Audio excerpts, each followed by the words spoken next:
Assalamualaikum warahmatullahi wabarakatuh. Waalaikumsalam Waalaikumsalam warahmatullahi warahmatullahi wabarakatuh. wabarakatuh. Kita di sini dari kelompok 10 ingin mempresentasikan hasil dari scraping data kita. Dan yang website yang kita scraping di sini adalah website Stack Overflow. Berlanjut. Di sini ada anggota dari kelompok 10. Yang pertama ada saya sendiri, Salsabila Delia. Saya Akmal Abdil. Saya Kamelia. Dan kita bisa lanjut ke materi presentasi kita. Oke, latar belakang dari website Stack Overflow. Perkembangan teknologi informasi saat ini telah mendorong kebutuhan akan sumber daya pembelajaran yang cepat, akurat, dan dapat diakses oleh siapa saja. Dalam dunia pemrograman dan pengembangan perangkat lunak, para developer seringkali menghadapi tantangan teknis yang kompleks dan membutuhkan solusi instan. Untuk mengatasi hal ini, sangat dibutuhkan wadah kolaboratif yang memungkinkan pertukaran informasi secara terbuka dan efisien. Stack Overflow bisa menjadi solusi developer terkait dunia pemrograman dalam mengembangkan perangkat lunak. Website ini didirikan pada tahun 2008 oleh Jeff Edwards dan Joel Spolsky. Stack Overflow adalah sebuah platform tanya-jawab Q&A yang secara khusus ditujukan untuk programmer dan pengembangan perangkat lunak. Website ini memungkinkan para pengguna untuk mengajukan pertanyaan teknis dan menjawab pertanyaan pengguna lain, serta berbagi pengetahuan dan pengalaman secara terbuka. Oke, next. Namun website Stack Overflow juga memiliki kelebihan dan kekurangan. Kelebihan yang pertama yaitu sumber informasi terpercaya dan kaya. Stack Overflow ini memiliki jutaan pertanyaan dan jawaban dari berbagai topik pemrograman, banyak solusi dari para profesional yang berpengalaman di bidangnya. Kemudian yang kedua itu respon cepat dari komunitas, karena komunitas sangat aktif, jadi pertanyaan baru ada itu hanya dapat balasan dalam hitungan menit. Kemudian gratis dan terbuka untuk umum. Siapa saja bisa dapat mengakses, membaca, atau mencari informasi tanpa perlu login. Untuk bertanya atau menjawab cukup membuat akun gratis. Namun memiliki kekurangannya. Kekurangan pertama yaitu kurang ramah bagi pemula. Pemula sering mendapat downvote atau komentar tajam jika pertanyaan dianggap tidak jelas, terikat, atau terlalu mendasar. Yang kedua yaitu kompetitif dan kurang kolaboratif.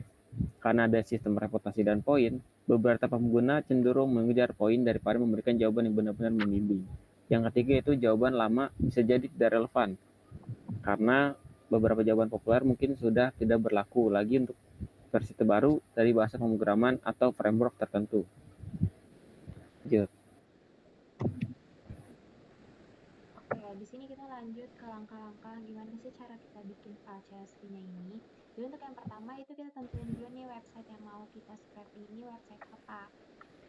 Terus untuk yang kedua, kita di sini pakai Google Colab untuk nge-scraping, untuk nulisin kode dan kita nambahin link website websitenya Stack Overflow untuk di scraping.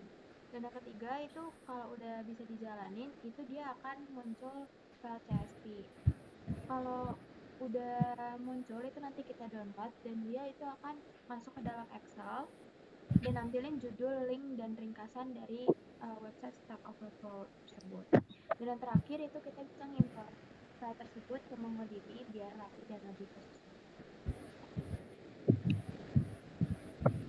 Nah, jadi ini kodenya. Pertama kita mengimport pustaka yang dibutuhkan. Yang pertama, import request itu untuk mengakses halaman web. Yang kedua ada import beautiful soup itu untuk memparsing HTML. Yang ketiga ada import CSV untuk menyimpan data dalam file CSV. Lalu kita menentukan URL ya di sini, URL halaman Stack Overflow pada bagian pertanyaan terbaru. Lalu header ditambahkan agar server Stack Overflow tidak mendeteksi script kita sebagai bot dan tetap memberikan respon. Lalu ambil halaman request get dan beautiful soup. Request get itu untuk mengambil isi halaman Stack Overflow dan beautiful soup itu untuk memproses HTML-nya agar mudah kita olah.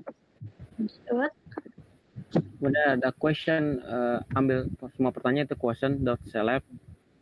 Di situ berfungsi untuk kita mengambil semua elemen HTML yang mewakili satu pertanyaan dengan kelas as post summary. Lanjut.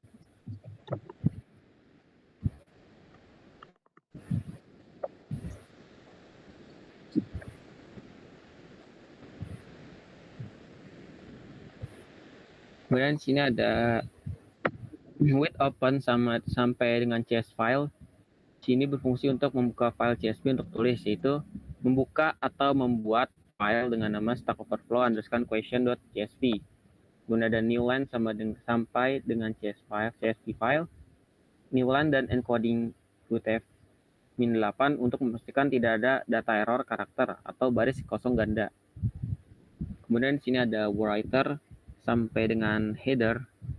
Di sini berfungsi write row pertama adalah header kolom di file CSV. Kemudian ada for key in question sampai dengan href. Itu untuk setiap pertanyaan yang diambil yaitu elemen A di judulnya. Kemudian ada strip itu untuk memberikan spasi yang berlebih.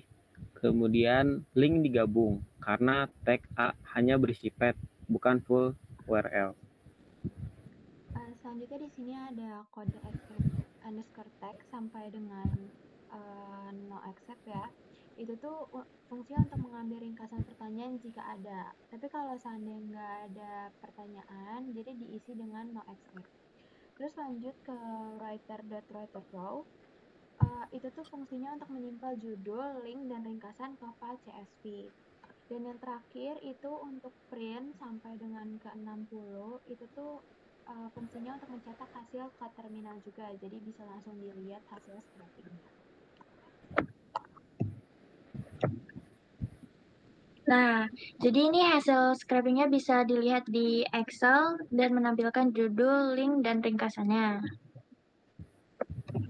Lanjut. Nah, dari tadi file CSV yang udah dibuka ke Excel itu bisa kita import ke MongoDB. Jadi tampilan seperti ini yang ada di layar. Oke, lanjut. Oke, jadi ini tampilan di MongoDB jika file CSV tadi udah berhasil kita impor ke MongoDB-nya ya. Jadi dia udah berhasil tersimpan di collection database di MongoDB. Sehingga jadi datanya ini udah siap buat diolah dan diolah lebih lanjut untuk kebutuhan masing-masing.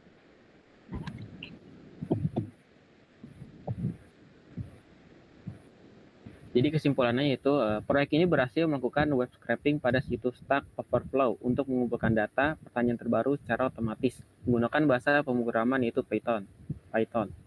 Data yang diperoleh mencakup judul, ringkasan, dan tautan setiap pertanyaan, lalu disimpan dalam format CSV dan dapat dimasukkan ke MongoDB.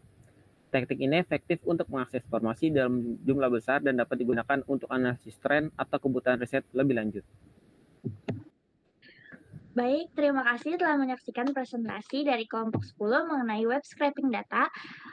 Kurang lebihnya kami mohon maaf. Wassalamualaikum warahmatullahi wabarakatuh. Terima kasih. Terima kasih. Terima kasih. Terima kasih. Kapan-kapan lagi.